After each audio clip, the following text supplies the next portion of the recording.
Hello दोस्तों, आपका स्वागत है स्टडी विद आईएएस चैनल में। दोस्तों, कल की जो क्लास हुई थी दोस्तों, मैंने आग्नेय चट्टान के बारे में आप लोगों को कुछ बताया हुआ था। और मैंने दोस्तों बताया हुआ था कि चट्टान किसे कहते हैं, इन सभी के बारे में बताया हुआ था। ठीक है दोस्तों, चट्टान किसे कहते हैं और आग्नेय चट्टान के प्रकार क्या थे, इन सभी बिंदुओं पर दोस्तों मैंने चर्चा की हुई थी। तो आज की क्लास दोस्तों मैं उसी के आगे शुरू करूंगा। तो जिन लोगों ने मेरी कल की क्लास नहीं देखी है, आप लोग दोस्तों देख लीजिए, ठीक, क्योंकि आज की क्लास उसी के आगे मैं शुरू करने जा रहा हूं। ठीक है दोस्तों, तो चलिए दोस्तों, अगर मेरा वीडियो आपको पसंद आ रहा है तो आप लोग लाइक करें, सब्सक्राइब करें और ज़्यादा से ज़्यादा दोस्तों शेयर करिएगा। और आज की क्लास दोस्तों मैं उसी के आगे की शुरू करने जा रहा हूं, जो आग्नेय चट्टान में कल रह गई थी रासायनिक संरचना के आधार पर। ठीक है दोस्तों, तो चलिए शुरू करते हैं दोस्तों।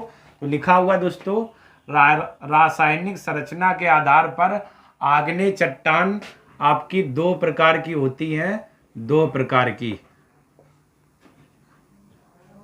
उसी के आगे दोस्तों आपकी ये क्लास शुरू है, ठीक है ना। उसी के आगे दो प्रकार की, यानी रासायनिक संरचना के आधार पर जो आग्नेय चट्टान है दोस्तों, वो दो प्रकार की होती है। कौन कौन सी? अम्लीय आग्नेय चट्टान और दूसरी दोस्तों क्या है? क्षारीय आग्नेय चट्टान। अम्लीय में दोस्तों बात अगर की जाए पहले पॉइंट की, अम्लीय में तो इसमें सिलिका की मात्रा 65 से 80% होती है।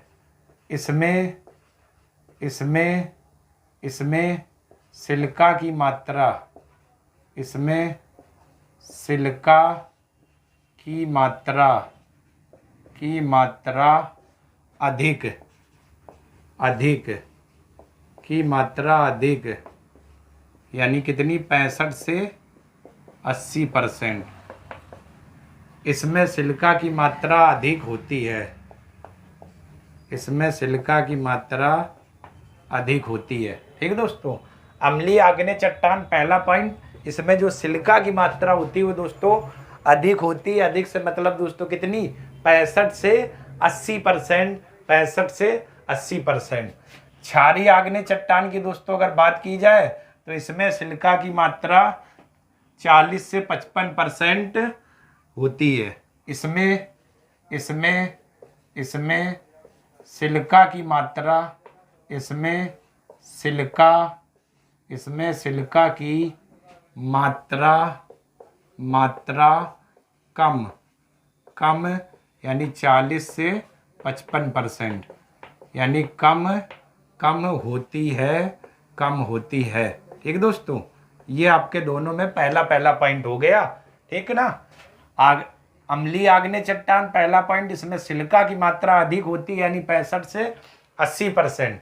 और क्षारीय आग्नेय चट्टान, इसमें सिलिका की मात्रा कम, यानी 40 से 55% होती है, 40 से 55% होती है।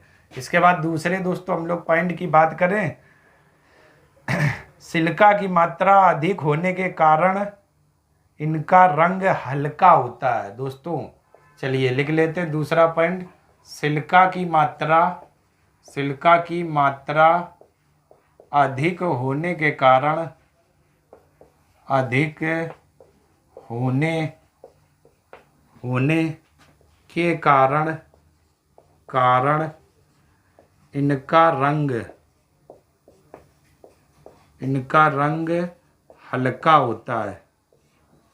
इनका रंग हल्का होता है। ठीक है दोस्तों, यानी सिलिका की मात्रा अधिक होने के कारण इनका जो रंग होता है वो दोस्तों कैसा होता है? हल्का होता है। यहाँ पर दोस्तों पॉइंट लिखते हैं, सिलिका की मात्रा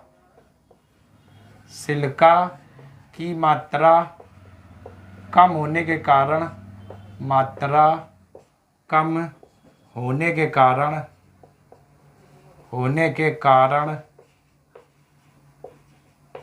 इनका रंग गहरा होता है।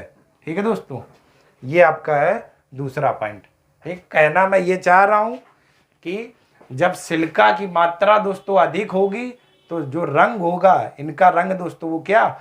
हल्का होगा, यानी फीका टाइप में उड़ा हुआ सा कलर, हल्का सा। और जहां पर दोस्तों सिलिका की मात्रा कम होगी तो उसका दोस्तों रंग क्या होगा, गहरा होगा। तो क्षारीय आग्नेय चट्टान में ये आपके 2 पॉइंट हो गए और अम्लीय में भी दोस्तों ये 2 पॉइंट हो गए। ठीक है दोस्तों, क्योंकि ये मेंस का है दोस्तों, कभी कभार मेंस में इन दोनों में अंतर देके पूछ लिया जाता है। इसके बाद अगले दोस्तों पॉइंट की बात करें तो जरा देखिएगा, इनका औसत घनत्व, इनका औसत घनत्व, इनका औसत घनत्व कम, इनका औसत घनत्व कम अर्थात कितना होता है 2.75 से 2.8 कम होता है। ठीक है दोस्तों, यानी कि जो आपकी अम्लीय आग्नेय चट्टान है इनका जो औसत घनत्व है दोस्तों वो कितना होता है 2.75 से 2.8, यानी कि कम होता है। इसके बाद यहाँ पर दोस्तों बात करें तो इनका औसत घनत्व दोस्तों, ठीक है ना, 2.8 से 3 होता है। इनका औसत घनत्व, इनका औसत घनत्व अधिक होता है। अधिक का मतलब दोस्तों 2.8 से 3, ठीक है दोस्तों, होता है। ये दोस्तों 3 अंतर हो गए। इसमें दोस्तों सबसे अच्छा एग्जाम्पल रहेगा, जैसे में दोस्तों बात करें तो इधर जैसे में ग्रेनाइट की, और उधर दोस्तों हम लोग जैसे में बात करें तो इधर दोस्तों हो जाएगी बेसाल्ट। जैसे में बेसाल्ट चट्टान, बेसाल्ट, ठीक है दोस्तों, ये आपका है। ग्रेनाइट दोस्तों क्या हल्के आपकी काले रंग की चट्टान होती है, और जबकि बेसाल्ट है ये दोस्तों भूरे रंग की क्या चट्टान होती है। ठीक है ना, अभी दोस्तों हम ग्रेनाइट और बेसाल्ट में अंतर भी देखेंगे। ठीक, तो ये दोस्तों है मतलब अम्लीय चट्टान, इनमें सिलिका की मात्रा अधिक होती है, कितनी 65 से 80%, और इनमें सिलिका की मात्रा कम 40 से 55%। सिलिका की मात्रा अधिक होने के कारण इनका रंग हल्का होता है, और सिलिका की मात्रा कम होने के कारण इनका रंग गहरा होता है। इनका औसत घनत्व कम यानी 2.75 से 2.8, और इनका औसत घनत्व कितना होता है अधिक 2.8 से कितना 3, जैसे इधर ग्रेनाइट, इधर जैसे बेसाल्ट। तो ये दोस्तों आपकी अम्लीय और क्षारीय चट्टानें थी, जिसे मैंने विभाजित किया था रासायनिक संरचना के आधार पर। और आज दोस्तों आपकी एक जो पूरी चट्टान थी आग्नेय चट्टान, ये पूरी हो गई, और अब दोस्तों हम लोग दूसरी चट्टान पर बात करेंगे, दूसरी चट्टान पर। तो चलिए दोस्तों आप लोग इतने का स्क्रीनशॉट ले लीजिए, इसके बाद आगे बात करते हैं।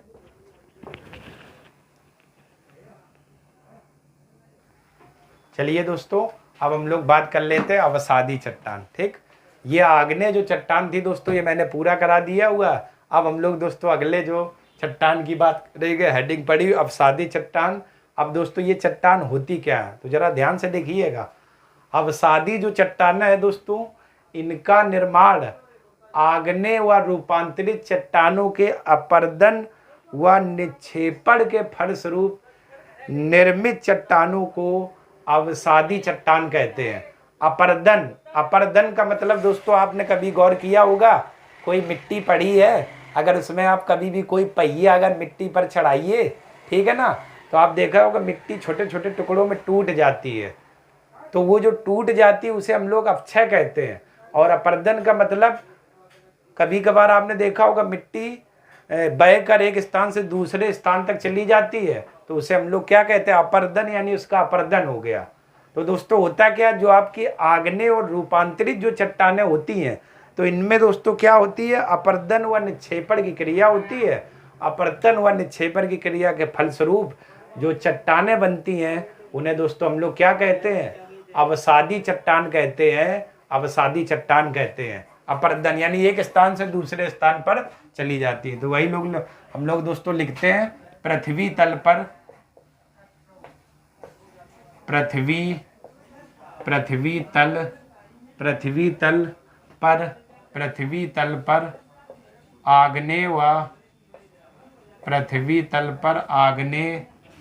आग्नेय व रूपांतरित आग्नेय व रूपांतरित चट्टानों के रूपांतरित चट्टानों के अपरदन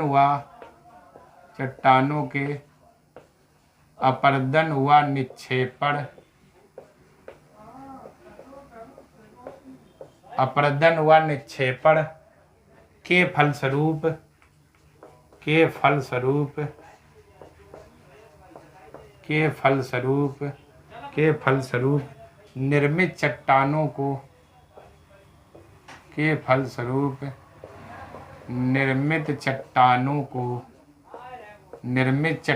को अवसादी चट्टान कहते हैं। अवसादी चट्टान कहते हैं। ठीक दोस्तों, अवसादी चट्टान कहते हैं। ठीक है ना। यानी अपरदन और निक्षेपण की क्रिया के परिणाम स्वरूप जो चट्टानें बनेंगी उन्हें हम लोग दोस्तों अवसादी चट्टान कहते हैं। इसके बाद दोस्तों हम लोग अगला पॉइंट की बात करें। इन चट्टानों में परतों का विकास होने के कारण इन्हें परतदार चट्टानें भी कहते हैं। दूसरा दोस्तों पॉइंट की बात करें तो जरा लिख लेते हैं। इन चट्टानों में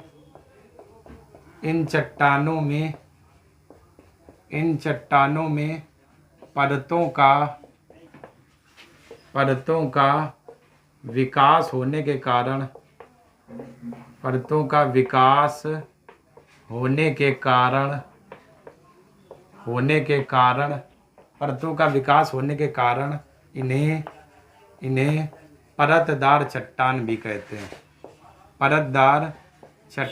भी कहते हैं। जरा दोस्तों इस लाइन को समझना।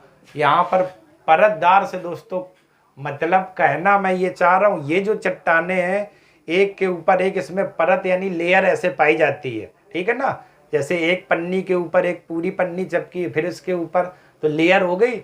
ऐसे इसी चट्टान में परत के ऊपर परत ऐसे ऐसे लेयर पाई जाती है, यानी परतें पाई जाती हैं। इस कारण से दोस्तों इन चट्टानों को हम लोग क्या बोलते हैं? परतदार चट्टान भी कहते हैं। इसके बाद तीसरा पॉइंट दोस्तों जो एग्जाम में बहुत पूछा जाता है, जरा इस पर बात कर लेते हैं। इन चट्टानों में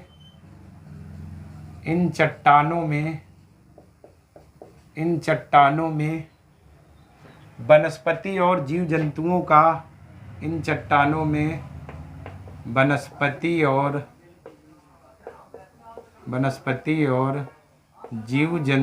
का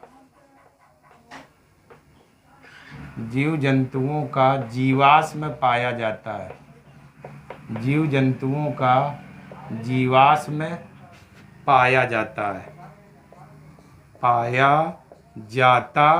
है दोस्तों। ठीक है ना। अब इस चीज को दोस्तों जरा समझने का प्रयत्न करना। दोस्तों वर्डिंग आई हुई है क्या? जीवाश्म। ठीक है ना। तो ऐसे पेड़ पौधे व वनस्पतियां जो चट्टानों के नीचे दब जाती हैं, इन्हीं को हम लोग जीवाश्म कहते हैं। दबकर वो सड़गड़ जाती हैं। ठीक है ना दोस्तों। इन्हीं को हम लोग क्या बोलते हैं? जीवाश्म कहते हैं। ऐसे पेड़ पौधे व वनस्पतियां जो चट्टानों के नीचे दब जाती हैं, ठीक, इन्हीं को हम लोग क्या बोलते हैं? जीवाश्म कहते हैं। तो वही लिखा हुआ है दोस्तों, वनस्पति और जीव जंतुओं का जीवाश्म पाया जाता है। यानी वनस्पति हो गई, जीव जंतु हो गए जो मर गए और चट्टानों के नीचे दब गए दोस्तों, तो इनमें ये सड़ जाते हैं, तो जीवाश्म की क्या उत्पत्ति होती है। इन्हीं को हम लोग क्या कहते हैं? जीवाश्म कहते हैं। इसके बाद दोस्तों अगले पॉइंट की बात करें तो दोस्तों खनिज तेल, अगले बात किया जाए खनिज तेल व पेट्रोलियम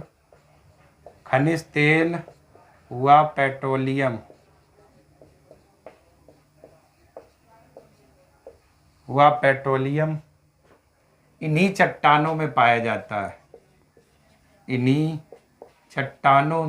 पाया जाता पाया जाता है, इन्हीं चट्टानों में पाया जाता है। ठीक दोस्तों, अंडरलाइन इस लाइन को रखना।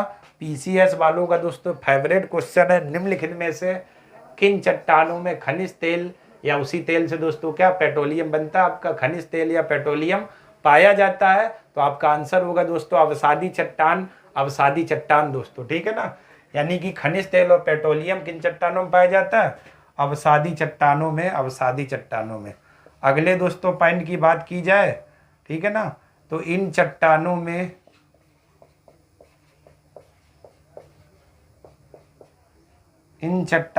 लौह अयस्क, इन चट्टानों में लौह अयस्क, इन चट्टानों में लौह अयस्क कॉमा फास्फेट,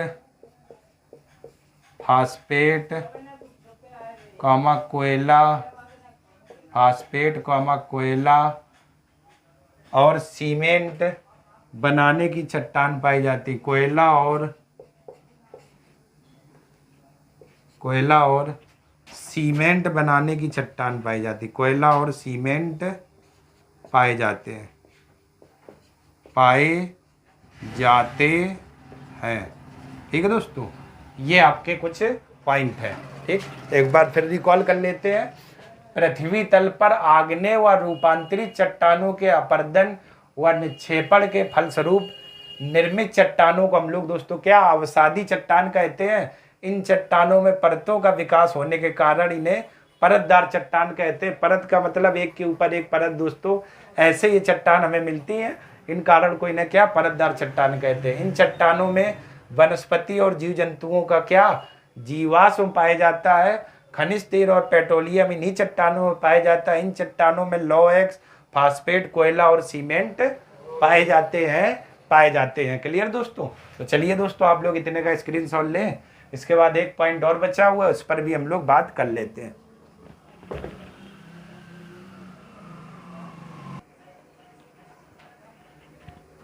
चलिए दोस्तों, अब एक पॉइंट जो अवसादी चट्टानों में रह गया था उस पर भी बात कर लेते। कभी कभार दोस्तों यहाँ से क्वेश्चन हुआ पूछ लेता है, क्या है, आगरा का लाल किला। ओहो, आगरा का लाल किला, दिल्ली का लाल किला। ओहो, प्यार में दोस्तों ये सब आगरा के लाल किला, दिल्ली के लाल किला सब बनवाए जाते थे। कुछ भी हो सकता आज के ज़माने में प्यार में दोस्तों ना। आगरा का लाल किला और दिल्ली का लाल किला इन्हीं चट्टानों से बना है। इन्हीं चट्टानों से मतलब किससे, अवसादी चट्टानों से। जैसे शाहजहां ने मुमताज़ की याद में ताजमहल बनवाया था, और आप लोग देखते क्या बनवाते हो आगे चलकर जब आपका सपना पूरा हो जाए अपनी अपनी याद में। ठीक है दोस्तों, तो चलिए आखिरी आपका पॉइंट ये था, अवसादी चट्टानों में आगरा का लाल किला और दिल्ली का लाल किला इन्हीं चट्टानों से बना हुआ। तीसरी दोस्तों बात करें तो कायांतरित या रूपांतरित चट्टान। ठीक, ये दोस्तों जरा वर्डिंग देखिएगा, प्री में जो सवाल बनेगा इन तीन चीज़ों से दोस्तों बनेगा। लिखा हुआ ताप, दाब और रासायनिक क्रियाओं के कारण। मतलब दोस्तों जो आपकी आग्नेय और अवसादी दो प्रकार की चट्टानें हैं दोस्तों, तो इनमें दोस्तों ताप और दाब, ठीक है ना, ताप भी पड़ता है और दाब भी, और अन्य रासायनिक क्रिया होती है। तो ताप और दाब के प्रभाव के कारण जब इसमें दोस्तों जोर पड़ता है, ताप भी अधिक दाब भी अधिक, तो ये चट्टानें दोस्तों परिवर्तित हो जाती हैं या रूपांतरित हो जाती हैं। यानी कि जो आपकी आग्नेय और अवसादी चट्टानें हैं तो इनमें दोस्तों ताप दाब और रासायनिक क्रियाओं से चट्टानों से कायांतरित चट्टानों का निर्माण होता है। यानी कि जो आग्नेय अवसादी चट्टान है इनमें ताप दाब की क्रिया से यानी ताप और दाब अधिक होता है और रासायनिक क्रिया होती है, इस कारण से ये दोस्तों परिवर्तित हो जाती है। और जिन चट्टानों में परिवर्तित होती है दोस्तों उन्हें हम लोग क्या बोलते हैं, कायांतरित चट्टान या रूपांतरित चट्टान। रूपांतरित दोस्तों मतलब रूपांतर, मतलब ताप दाब के प्रभाव के कारण इनका क्या रूपांतर हो गया, यानी ये परिवर्तित हो गई। और जिन चट्टानों का निर्माण हुआ उसे हम लोग क्या बोलते हैं, कायांतरिक चट्टान कहते हैं, कायांतरिक चट्टान कहते हैं। दूसरा दोस्तों पॉइंट है, ये चट्टानें रवेदार होती हैं। रवेदार का मतलब दोस्तों रवा देखा होगा, उसमें छोटे छोटे ऐसे दाने टाइप में होते होंगे, तो ये चट्टानें जब आप इन्हें तोड़ोगे तो रवे के रूप में ऐसे छोटे छोटे दाने टाइप में आपको दिखाई देंगे। तो वहाँ पर इस कारण से यहाँ पर लिखा हुआ क्या, ये चट्टानें रवेदार होती हैं, दानों के रूप में रवेदार होती हैं। ठीक है ना, रवा कहने का मतलब ये है दोस्तों। इसके बाद इनमें जीवाश्म नहीं पाए जाते हैं, इनमें जीवाश्म नहीं पाए जाते हैं। पेड़ पौधे, ऐसे पेड़ पौधे तथा वनस्पतियां या जीव जंतु जो चट्टानों के नीचे दब जाते हैं और दबकर सड़गड़ जाते हैं, तो ऐसे चीजों को हम लोग क्या, जीवाश्म कहते हैं। और इन चट्टानों में दोस्तों जीवाश्म नहीं पाए जाते हैं, नहीं पाए जाते हैं। और अगला पॉइंट, ये चट्टानें अन्य चट्टानों से क्या, कठोर होती है, कठोर होती है। ठीक दोस्तों, ये पॉइंट दोस्तों ताप दाप वाला समझ लेना, क्योंकि प्री में सवाल दोस्तों बहुत पूछा जाता है, कायांतरित या रूपांतरित चट्टानें कैसे निर्माण होता है। जैसे कोई चीज आप दोस्तों है, तो जब आप किसी चीज पर हथौड़ा मारते हो, जैसे कोई चीज इस शेप में है और इस पर ताप दाब आप अधिक डालिए, तो इसका शेप जब बार बार हथौड़े से इस पर प्रहार करोगे तो चेंज हो जाएगी ना। तो उसी प्रकार दोस्तों आग्नेय और अवसादी चट्टानों में जब ताप और दाब की क्रिया होती है और अन्य रासायनिक क्रिया होती है, तो इसका रूपांतरण हो जाता है। और रूपांतरण होने से जिन चट्टानों का निर्माण होता है उन्हें हम लोग क्या बोलते हैं, कायांतरित या रूपांतरित चट्टान कहते हैं, कायांतरित या रूपांतरित चट्टान कहते हैं। क्लियर दोस्तों। चलिए दोस्तों, आप लोग इतने का स्क्रीनशॉट ले लीजिए। चलिए दोस्तों, आप लोगों ने स्क्रीनशॉट ले लिया होगा। तो आज की क्लास दोस्तों यहीं तक रखते हैं, और कल की क्लास में दोस्तों हम लोग बात करेंगे कौन सी चट्टान किस प्रकार का रूपांतर हुआ, यानी किस चट्टान ने कौन सा रूप ले लिया, किस में चेंज हुई। क्योंकि ऐसे सवाल मैचिंग में दोस्तों आईएएस और पीसीएस दोनों में पूछे जाते हैं, या उनकी कभी कभार मैचिंग भी करा देता है। एनडीए में दोस्तों ऐसे सवाल बहुत आते हैं, उन्हीं सवालों पर दोस्तों चर्चा करेंगे। तो दोस्तों अगर आज की क्लास आपको पसंद आई है तो दोस्तों आप लोग लाइक करें, सब्सक्राइब करें और ज़्यादा से ज़्यादा दोस्तों शेयर करिएगा। तब तक के लिए दोस्तों आप सभी लोगों का धन्यवाद, धन्यवाद दोस्तों।